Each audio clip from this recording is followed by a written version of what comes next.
Hey, welcome back, everybody, to another episode of the Real Deal Landman Show. Jerris Johnson here, Drew Hopkins. Drew has graciously invited us back into the Oklahoma studio. It's a very hot and humid day. I know that these don't come out until a couple weeks after, but I'm pretty sure that by the time this episode comes out, I will be able to say it's a hot and humid day, and it will still be true in Oklahoma City. We're supposed to have, I think, like 30 days in a row now of over 100. And this is the point in every year that, and I'm not kidding about this, of my wife is from the Northwest. Yes. And whenever it gets to be approximately this temperature and this time of year, I see the Weather Channel coming up on our TV more often than not. And whenever she starts seeing like the 10 days, I start seeing her like planning, and she's like, I'm taking the dog, we're getting in the car, and we're leaving on this date. And she drives all the way up to Washington State. And so she will be up there now. She leaves this Sunday. She goes all the way up there, stays there until, I don't know, temperatures go back down to normal, which is around December. You know, so I get to see her again around Christmas, which is fantastic. So I noticed you talk about Washington State a lot, but you never actually say where this is. Are you anticipating that our rabid fan base of 4 is just going to I don't want them to pick her out of a crowd in huge Shelton, Washington. Shelton is a logging town in Washington, and I've been told by the Sheltonites that's not a real thing. Is that really what they call them? That is absolutely not. Like Sheltonians? The Sheltonians. So if Seattle was right here, think of Seattle. We're flying into You're looking Seattle. as you looking at the map. No, I'm doing this for the camera. Okay, so this is the sound right here. Right? Yes, this is the water. So here is Seattle. Down here is Olympia. Okay. The capital. And then so you're driving all the way down around the water, and then all the way up, and this would be up towards the mountains. Yep. And right in the middle of all of the forest and everything like that is a little town called Shelton, and it is absolutely fantastic. It's all logging. I think we've talked about it on the show before. Well, you've been there before. Oh, yeah. You were there for one of them. I was there for one of the shows. That's right. Yeah, we've taken this thing on the road so many times. I can't even remember. No, it's a really cool town. Great people. And it's so fun to be able to talk to them about oil and gas, and then have them come right back and talk to me about logging. And it is like the wildest, contradictory worlds of only caring about surface ownership, only caring about mineral ownership. Like it's wild. It's a lot of fun, though.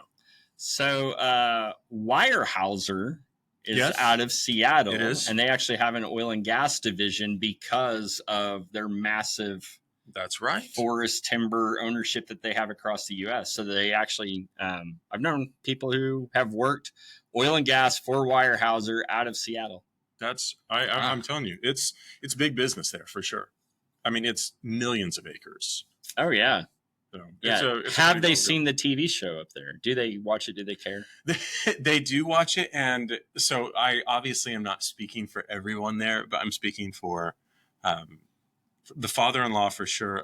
He respects, I think, me potentially a little bit more, thinking that that's the way a landman's job is. Yeah. So he's like, the cartel, and so you're getting shot at a lot? Yeah, man. Like this weekend was rough. How many of your own fingers have you cut? Yeah, I had to put this one back on, you know. This is a prosthetic. Before I met your daughter, you know, I didn't even have this arm. So, you know, that sort of thing. Yeah. But no, it's a lot of fun. And so she heads up there until cooler weather prevails in Oklahoma, which is hardly ever anymore. But it is hot in Oklahoma, but it is also whenever this comes out. But by cracky, we did win our first NBA title. I mean, pretty amazing.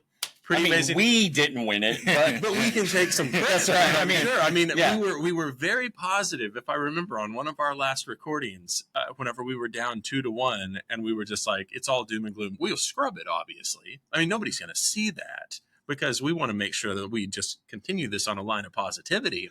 But we were right there. We knew, we didn't doubt them for a second. You know. Did you go to the parade? I did. Went to the parade. Did you go to the parade? I did not. Did not. It was hot. So how long? I've heard conflict. So I've heard stories. I've heard there were 600,000 people. I've heard that from like leaving the house, going to the parade, trying to get back home was an all-day affair because traffic was so insane.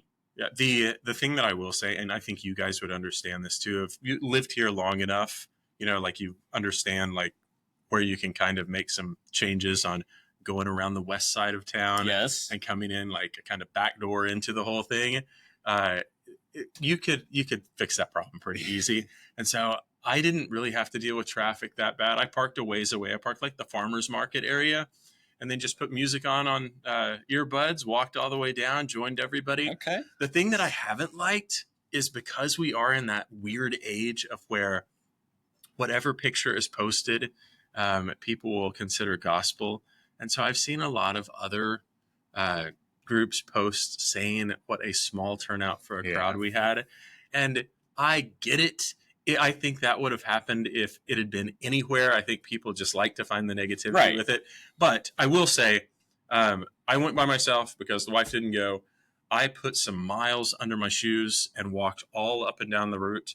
And it was spread out so much that there were it was a good 100,000 people there for sure. In certain parts on certain big turns, it was just shoulder to shoulder for as far as you could see. And then all the way by the Paycom Center, by the new convention center, by the Scissortail Park area, it was just a madhouse. And so those are the pictures that are like conveniently left out. They're showing the beginning of a parade route of where like everybody's loading, and fine.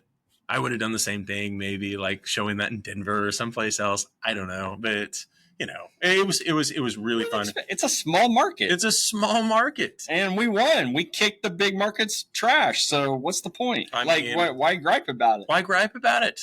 Not complaining. Yeah. Loved it. It looked like everybody had a really good time. It was like a really positive experience. Everybody loved being there. Everybody was like high-fiving and just chanting, and it was a cool memory for sure. Yeah.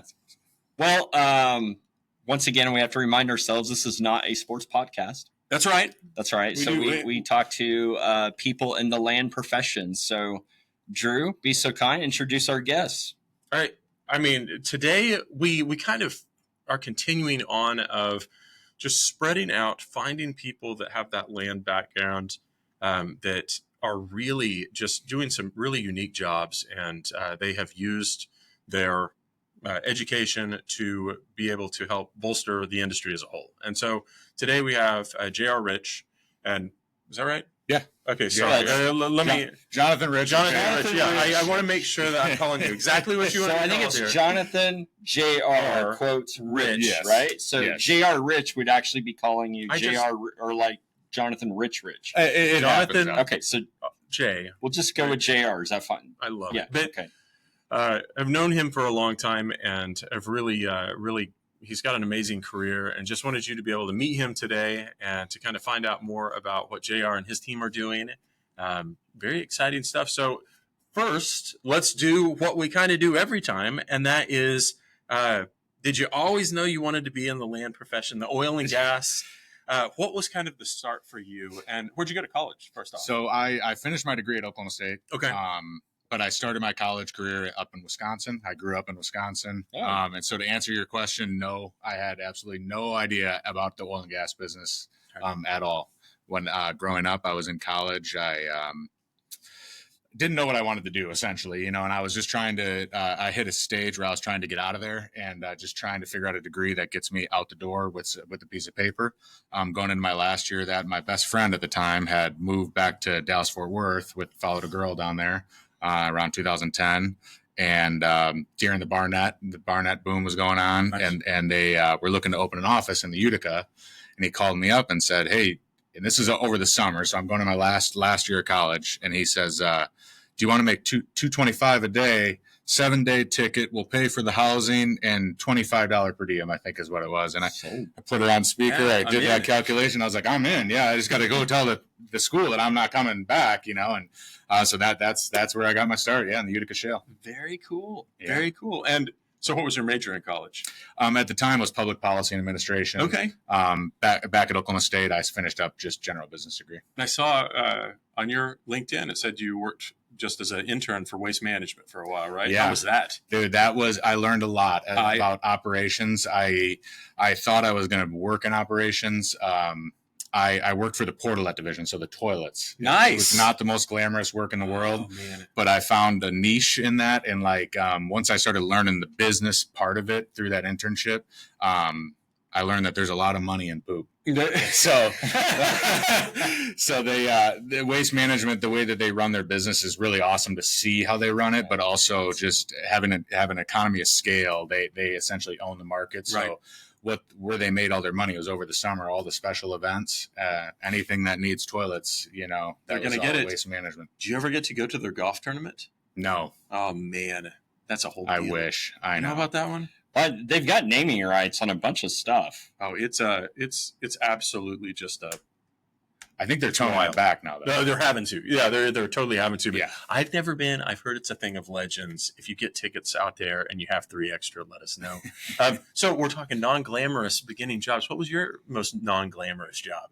Oh man, I worked in the oil field for a while. Oh, what else? Yeah, no. Like, did you ever work like at the Daisy Queen, Dairy Queen, anything like I that? worked at Little Caesars. Did you? Okay, Yeah, all does that right. count? That does count. Okay, I think that was my only food service job. Oh, for a few months, I did work at Walmart. Okay. That was it wasn't great. It was so bizarre to see how they would do stuff, at least at this Enid store. And I mean, it's been 20 years, so nobody's going to care if I say this, but like there were people who had made their career working there. Right. People who'd been there decades, which is awesome, right? Yeah. Like department heads, cashiers, whoever, they'd been there forever.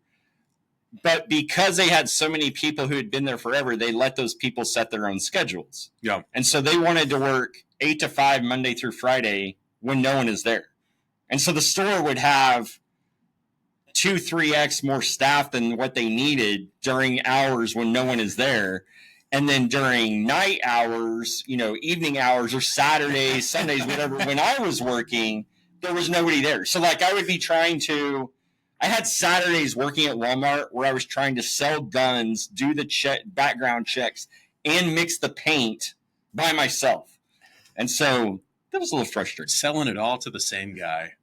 Yeah. Mixing the paint, just here you go. Have a gallon of paint, the freaking 9mm. And I remember there was also so I worked in the sporting goods area, but because it was next to hardware, I also mixed the paint.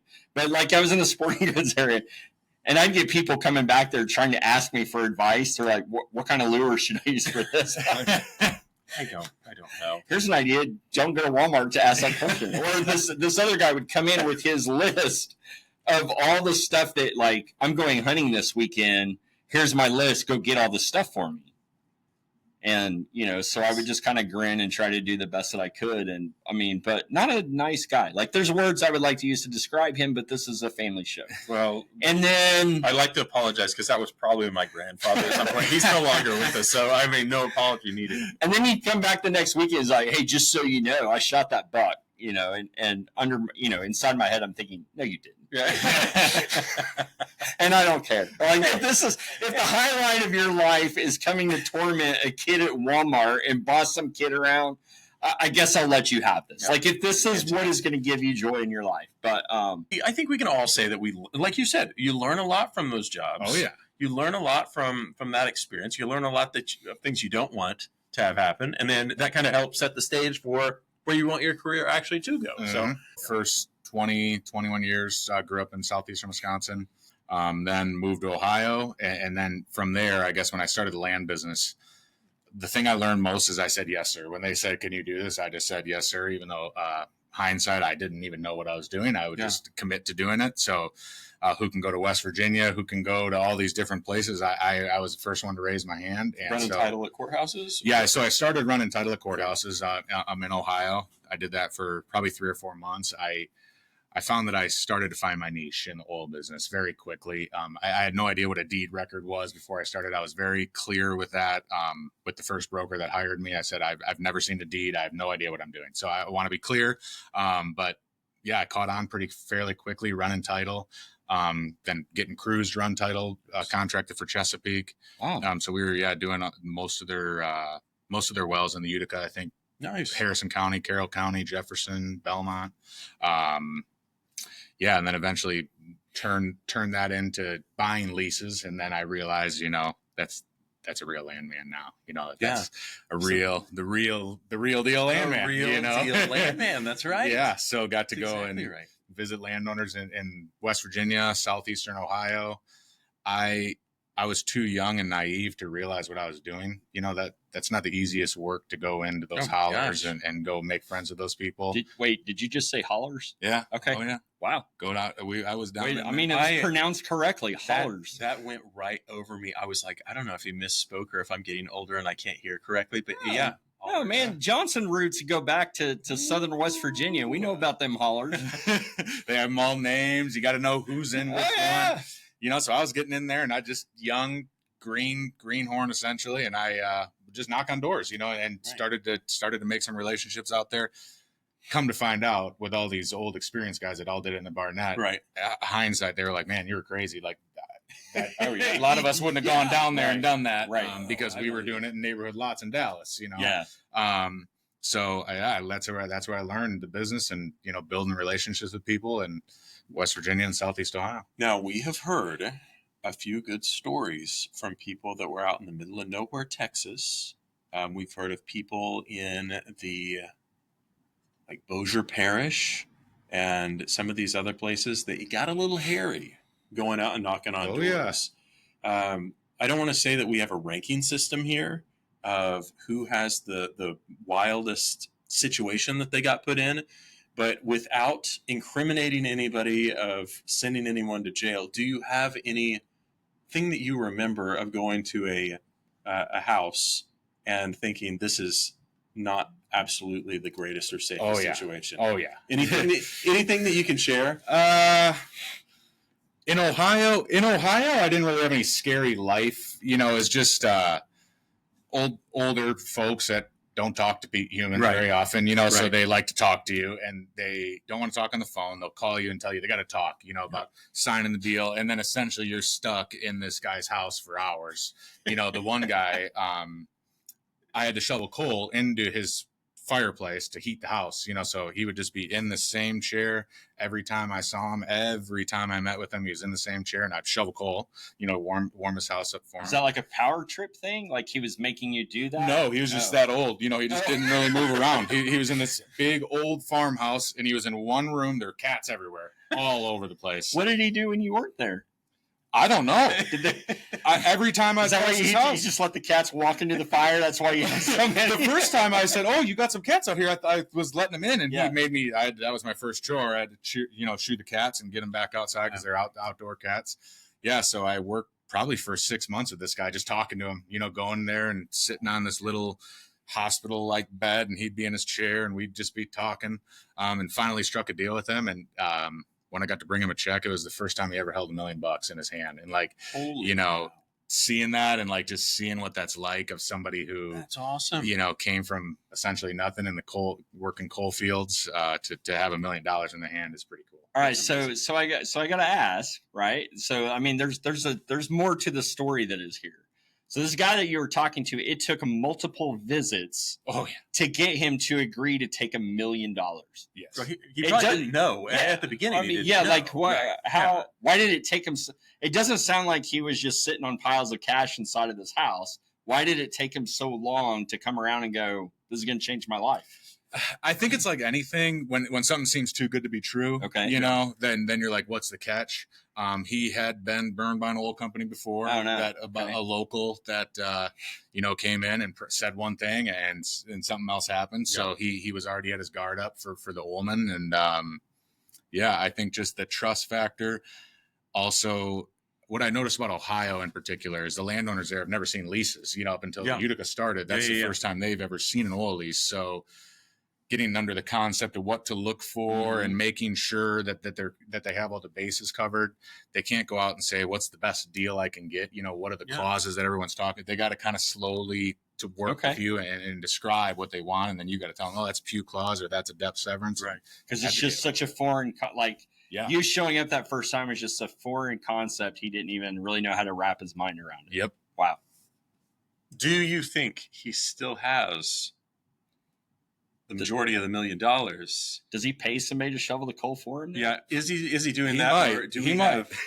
or have we passed it all along to the cats? Well, presumably, he's getting royalties now, right? Yeah, he has got some wells out there now. All right, yeah. so I got to look him up because he might not even be around it. I mean, he was that affidavit of ownership shows all the cats' names. Yeah. Well, I mean, our listener base is so massive. Chances are he's listening. He's probably he's absolutely listening. I knew he would. He's sitting on that chair watching somebody shovel coal into his heater, and they're both wearing number one fan Real Deal Landman Show slap bracelets. On the left wrist, Rolex on the right. That's the way to do it. That's funny.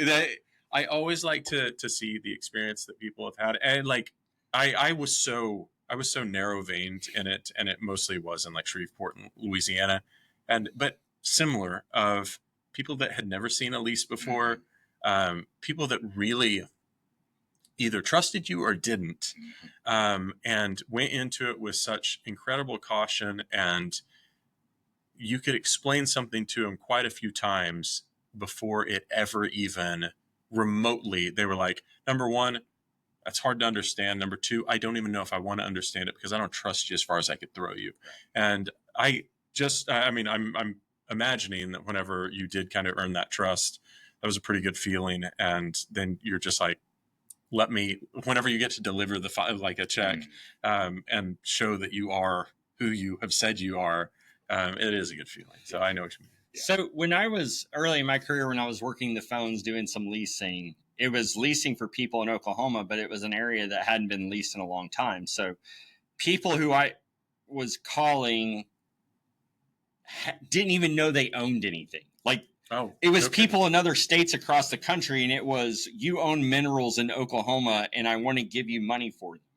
And if they didn't hang up right away, it was just, where do I own? Yeah, trying to wrap their heads around that as to what that is, because things had been handed down or whatever, they had inherited it, so they didn't even know they owned something. So one, you're telling them that they own something. Two, you're trying to get them to sign a document to give them money. It was like reverse telemarketing, basically trying to talk them into taking money.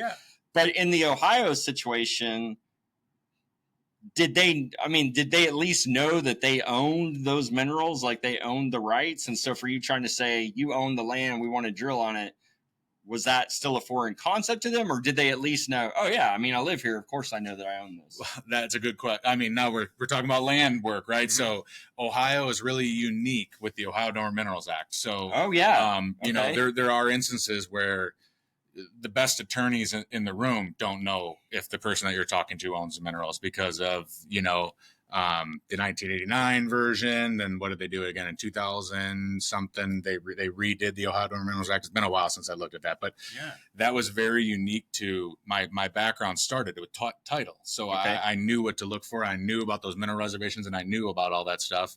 And then you get to the leasing side, and you had guys that had never done title before, and they're just out there wheeling and dealing and promising all these things. And you kind of know, if you know that they bought it from a coal company, you know, one of the big coal companies who has these things that everyone's talking about in these court cases all the way up to the Supreme Court, you know, when you're talking to this party, when it comes time to give you the bonus check, there's going to be some questions, and it might not be right away, you know, because they're going to have to figure this out in court, and that's right, and to figure out who owns what. And again, you're building rapport with them to show, I know what I'm talking. These other people said they're going to pay you in 5 days. Careful. Yeah, exactly. So getting that experience and then going through and take me now up to kind of the Renewa area. Well, is there anything between? Yeah. So I guess I started in Ohio. I was with a broker, Orange Energy Consultants. We did a lot of work for Chesapeake. They had quite a few clients. So did that up until I think late 2013, October 2013. I moved into work for Teal Land. Okay. They are a small boutique brokerage that works directly with Paloma Resources. So I got to learn from a small private equity powerhouse that really is, you want to replicate success, follow somebody who's had 7 or 8 portfolios that have been successfully exited. So I got to work starting in the Utica with Paloma, and then went into the TMS, and then eventually here to the Stack. Got into 2020. Everyone knows about 2020 and negative 30 whatever dollar oil.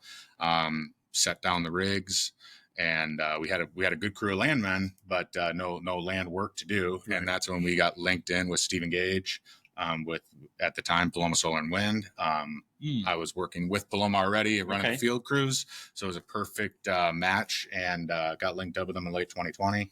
Kicked it off officially, I think, in early 2021 with me, and the rest is history. Bought our first deal in Beaver County, Oklahoma, I think in March 2021. Can you give a little background on Paloma? I have huge respect for, and I know so many people at Paloma love the aggressive approach that they have, love the leadership that they put in place, and just very, very, very forward-thinking yes. company. Do you know the story on how they started? And I think it's so novel of, we have this great oil and gas company, but you know what we want to try? We want to try to branch this off and have its own division of being able to have Paloma Solar and Wind. And was that because of they just wanted to make this natural expansion, or was that because they knew that there could be other inconsistencies in the market going forward and they wanted to be, properly leveraged? And then did that just kind of break into how 2020 happened, and it gave them kind of the ability to go off and kind of do their own thing? What was kind of the story on getting that started? I don't know as much of the background of that. So I would say it's probably more of, we saw another avenue. That at the beginning, I do know that we were thinking of, so Paloma, I have so much respect for those guys over there. I loved working for them. Mark Gabrish, Andrew Keck, those guys. Keck's great. Keck is awesome. Yes. And I've learned so much from those guys of, like you just said, how to be aggressive, how to aggregate, how to get involved in a trend. And doing that for them is exactly what we're doing here. We're aggregating at a much larger scale. So what I think it was is NCAP Energy Transition. They made the Energy Transition Fund, so they were already backed by NCAP. It's kind of a natural fit of the money's already there. This idea is there. We have the people to do it, and there's an avenue to fork off, And like you said, at the beginning, we thought we were going to be able to make Paloma Solar and Wind 1, 2, 3, just like they did on Paloma. But for the private equity funds, this is not sexy enough of an invest. The Renewa type investment is not. It's low risk, low return. You're aggregating annuity cash flows essentially. It is a perfect match for the pension funds, though. So within the first year of being backed by the private equity, we were able to scale the business to a level that the pension funds noticed, and they were like, "Man, if we could just buy the whole platform, Paloma Solar and Wind, and put it under our house." The cost of capital got lower. More deals happened. And it's just something that if you're a pension fund, you're already investing in low risk, low return type investments. So it's a perfect match to say, now I'm green and I have low risk, low return portfolio of assets across the lower 48 and beyond now. So Paloma Solar and Wind turned into Renewa whenever it moved over. Yes. Is that right? Okay. Yep. So when we were purchased by the pension funds, and I guess that would be 2022, transformed into Renewa. I joined the company in-house at that point in February 2022. And the in-house team started to grow like crazy, and accountants and finance people, and really putting in all the different departments. How big are we talking now, employee count? I think right now we're at between 25 and 30 employees. Okay. And then we still have a good group of contractors. I think we're probably 15, 20 contractors. That's not bad. And based solely in Houston right now, or based just kind of all over? Yeah, so all of our employees, except for me, are in Houston. Okay. And then the contractors are all across the lower 48. Right. So tell us about the assets. Where are the assets located? Right now we have assets in, I think we're up to 32 states, every major U.S. power market. The majority of the assets when we first started the business, we're here in Oklahoma and in Texas, being in Houston and me being here. Right.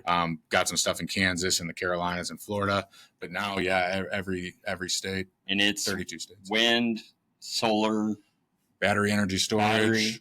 We have a Gentie asset in Nevada. Anything that's part. I like when I tell people I don't want to limit it by just wind, solar, battery energy storage, Gentie. If it's part of the energy transition, I'm all about trying to figure out how to do it. And does Renewa do it beginning to end, or like are greenfield efforts taking the leases, developing the projects, or do you buy developed projects? What phase does Renewa fit into? Yeah, so we step in the landowner's shoes essentially. So when there's another group that goes and de-risks it and goes and signs the leases with the landowners and gets the project. Typically when we get involved is when construction's just getting started on the ground, is we'll go and we'll start approaching the landowners and talking to them about, what's been really fun about building the business is the first deal we did is $185,000 wind deal, Beaver County, Oklahoma. I'll never forget where I was when we got it. But now we would never even bat an eye at something like that. It's too small. But as we've morphed the business, I thought we were going to be J.G. Wentworth when we kicked this. We were just going to get a call center. It's your money, you need it now. Come on, and just churn and burn. It's been the total opposite of that. The people that we're doing deals with are sophisticated counterparties, and they're farmers and ranchers and that kind of thing across the lower 48. But they're smart. They've built a big portfolio of land. They've, committed 1,000 acres or so to solar farms. If you have a position of land in the Corn Belt that you can commit 1,000 acres to do a solar farm, you're doing pretty well for yourself, and you're sophisticated and with land. And where we do is we get involved and start to tell them about other things you could do with the money. So accelerate the investment. Essentially, they're doing 1031 exchanges, investing in DSTs. Mostly they're buying more ground with 1031 exchanges, but they could be accelerating the payments. It could be gone through an estate, and now all the kids are looking just to take the money and go elsewhere. Right. Where we've seen the value add has been people who are more sophisticated. They understand the time value of money, and the deals are getting bigger. But with that, there's more living rooms to go sit in. So tell me if I have this wrong. So this was an observation that I've had over the last, we'll say 5-6 years, et cetera, is that we had speculative landmen, lease buyers, whoever, but the shale plays opened up our ability to say everything in this county is prospective. And so we're going to go buy every mineral in this county. And then when solar, for example, became a more viable business opportunity, a lot of people who had been buying leases or minerals across counties went, well, everywhere the sun shines, I can do the exact same thing. And so I saw a lot of people believing that they were going to go buy options on everywhere the sun would shine, and it would be just like their success with leases and minerals. But at the end of the day, like, a company that's going to develop a solar project may have options over tens of thousands or hundreds of thousands of acres. But even a really, really large project only needs 1,000 acres or less. And so although they saw, like, the sun is shining here, I'm going to buy options, I'm going to flip them for millions and, be as successful as oil and gas people. Did that happen? Or did a lot of people go, oh, I totally misunderstood how this works? I think you're right. There were people trying to go do that, but it's more of a science. Even in oil and gas, you could look at the rock and say, hey, this is going to be developed eventually. With solar, you need takeaway. You need close to a power line. You need a node there that can support the project plugging into it. And if you're, look at the middle of nowhere, Oklahoma.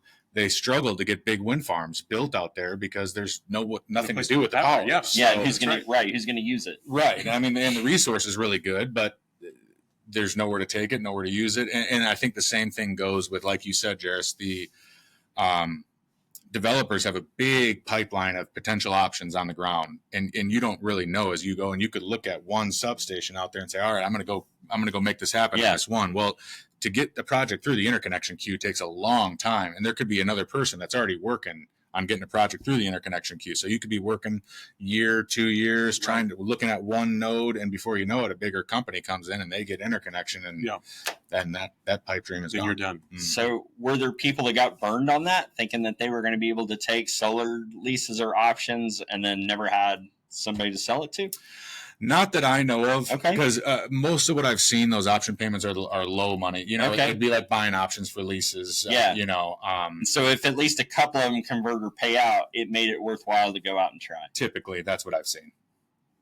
But again, then when we get involved with landowners, you say, why you've waited this long, look at how long, but they've seen their neighbors that had leases and it didn't happen. They've seen the other people, and it's like, you're close to the finish line. Here's a big payday. And if it doesn't, look at all the other, examples of stuff that didn't pan out. This is not guaranteed. Nothing is guaranteed. Yeah, nothing's guaranteed. That's right. Whenever you're talking to landowners, and again, like, are you just going for surface because of, like, with solar? Like, is there any mineral that you're going for as well, or is it just strictly you're just looking for surface? So our main primary investment is the cash flows associated with the projects. Okay. But I've been really proud of the team and like how they've been able to develop more than just one. We don't have a cookie cutter offer that we give people. We tell them we're coming up with bespoke financial transactions to meet your long-term needs. So like, not everybody's the same. People are going to have different needs. People are going to have that surface.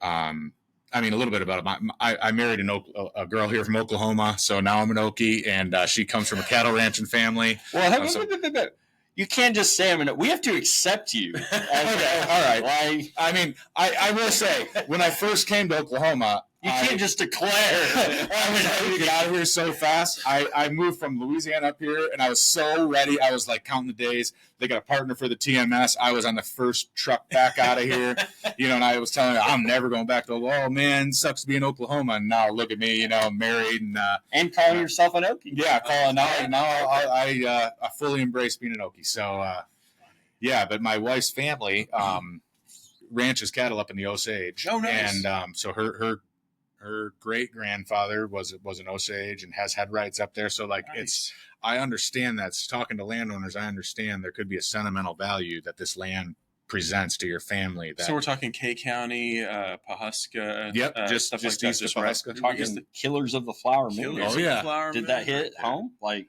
did that resonate with them? So I wasn't able to watch it with like her grandma, but I think it probably would have. I know her grandma loved watching it because remembered that growing up. Yeah. Wow, that is something.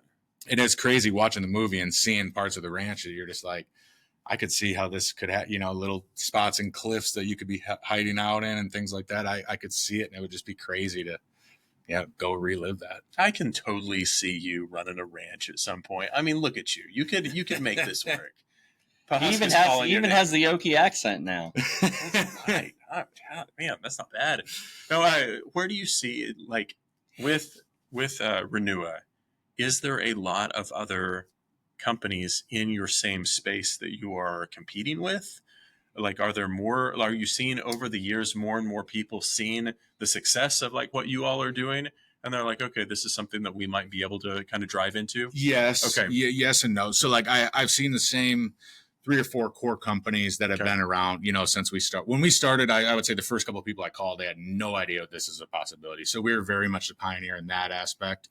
But within the 3 or 4 months, there have been the core companies that have been around. Yeah. It's a very hard barrier to entry because you have to not only find all the projects, but then come up with multiples of an annual cash flow. That's a long runway. And I tell landowners, I'm sitting there, if this is my personal dollar going into this type of investment, I wouldn't be here because it's low risk, low return, and you got to find the right match for that. So I do think there's a little bit of barrier, but look, to your point, people in the real estate business, mineral buyers, as the idea has grown, I'm going back to relationships. You talk to people you work with in oil and gas, and they know a person in something else, and real estate agents they're buying and selling land. They help the client sign a solar lease, and now they're going to buy another ranch, and you kind of network it with that. So there are more people getting involved of just advocating on behalf, because like I said, the sophisticated investor type people, they understand the value that this brings to the people doing the deal. So if you can network with them, they have a lot of weight, especially with their network, to say, hey, if I had this asset, that's what I would do. And if their people are looking at them, it carries a lot of weight to say, I want to be like him. So if that's what you would do, then it's like, are they, again, the reason why Jerris and I do this show is to ask the stupid questions. I mean, I don't know about Jerris, but that's why Drew's here for sure.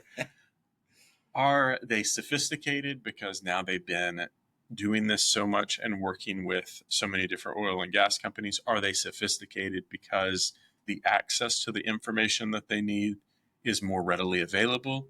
Or is the industry itself, like with National Association of Royalty Owners and some of these other groups, providing the opportunity for them to learn more about this, to educate themselves, to be more familiar with you whenever you talk? Like, where do you think that information is coming from? Just like, where are the landowners learning about it? Where are they? Where are they mostly? What is their learning network about this? that they rely on? Yeah, that's a good question. There are companies that help. Landgate is one of them. I'll plug them. Okay. They're great. You know, they help give resources Sure. and like a Zillow for landowners to get a resource like that. But when I say sophisticated, I mean more like they understand making deals. Okay. You know, like Okay, that. I I don't just take some people.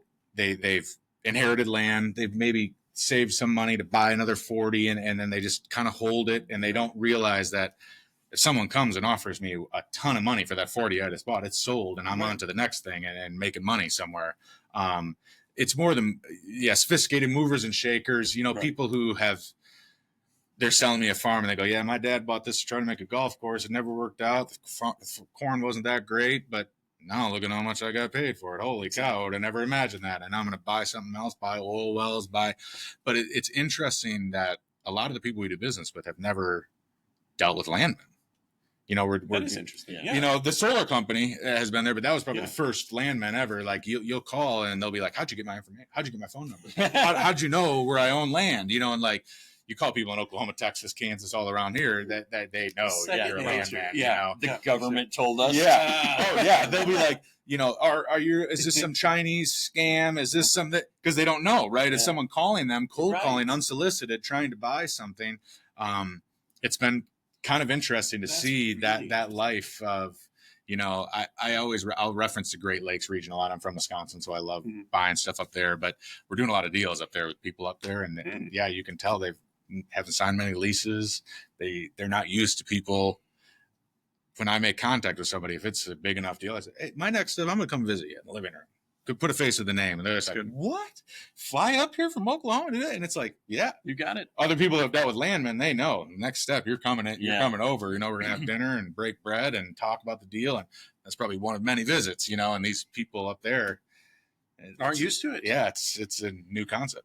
We were talking today about how many shows we've done, and the landmen that we talk to on the majority of these is exactly like what you just said, of relationship driven. And that is like the AAPL conference, the different talks that we've been to, the different people that we've been able to hear stories from, that relationship from the very first show, Larry Co-Show, talking about going and like, I just heard it again just the other day of like, he talked about going to a farmer's field and he needed to make a deal with him. And that guy was cutting wheat. And the guy said, I'm not talking to you until I get done cutting. And Larry said, well, I know how to drive a tractor. I'll get up here and I'll help you. And they both cut that whole night. And I don't think people realize the level of, for landmen, there is a personality trait there of I am a communicator. I am a person that genuinely, I'm not doing this to try to put one over on you. I'm doing this because I want to show you I care. Mm-hmm. And that's one of the things that's the stinger for the sizzle reel right there. Of that's a good part of the business for sure. Mm-hmm. Sure. So transitioning from oil and gas leases to renewable contracts, was there a learning curve? How steep was that learning curve on trying to understand how the contracts are different from each other? That there was definitely a learning curve. I will say, Drew, we're talking about how time flies, you know, when we first got, and like, I forget back to the learning curve, but there was definitely a learning curve with understanding the contracts that these aren't producers 88 leases. So like every single part of them is different. Kudos to our mutual connection, Bill. He's the one that kind of is looking at these documents, and like, you can't have a template for them because every term is different in every single one of these agreements that you're looking at. And it's a nuance. You'll know what that means, but it could say property as a defined term. It could be a solar acre as a defined term. It could be site as the defined term, and like, you know, it all means the same thing, but you can't have a template that just does it for all these. And then having to kind of look at the nuances of the agreements, there was a learning curve. I would say, thankfully, we started with the smaller deals because I had egg on my face on a couple of them. You know, one example in particular, Oklahoma, I kept my first pitch. Well, the first call I ever made with this, the landowner told me that I was trying to get him to break the law because I said I was trying to buy your wind rights. And like, so I learned, you know, don't tell him wind rights because that's really not what we're trying to buy. So that's lesson number one. But then I used to say it's a multiple of your annual cash flows, you know. So he sent us 1099 and we did a multiple of that, and we go out to get the lease and look at it, and it's like, oh man, this is the lease is a lot different than what that thing says. So you're having to kind of have egg on your face because it's like, I know I told you all that stuff, but like I'm learning this too. It's our third or fourth one we looked at on this. So there was a learning curve, but I would say the large principle of it is relationship driven, just like you said. Yeah. And it is a contract. You know about your key parts of the contract. If you've seen leases, especially more complicated ones, the learning curve is short, I would say. A transition to renewables from oil and gas to renewables. I would say, especially if you're working for a developer that's just out getting options for people. Right. That's more template work. You know, there's probably templates for that. Relationships, getting out in the communities, going to the coffee shops. It's probably very similar to buying oil leases, really. Interesting. Is there any, and then what we like to do, like with this show, is, are there any deals that you're looking for? Or are there any, is it solely you contacting these different areas and these different surface owners or these different farm owners you're looking for the rights to be able to work with them? Or are there different company connections that you're looking for of saying, hey, if you have X, come to us with it, because that's what we're looking for?